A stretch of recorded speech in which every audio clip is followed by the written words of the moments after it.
Merhaba arkadaşlar, yepyeni haberlerle karşınızdayız. Burak Özçivit ve Fahriye Evcen Bodrum'da yaz sezonunu açtı.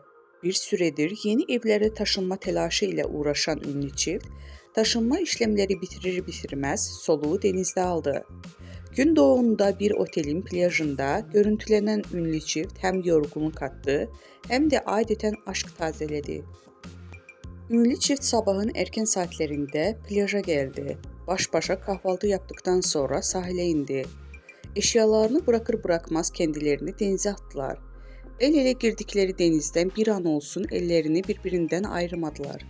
Burak Özçivit eşi Fahriye Evcen'e sürekli bir şeyler anlattı. Evcen de eşine kahkahalarla karşılık verdi. Ünlü çift baş başa kaldıkları denizde adeten aşk tazeledi.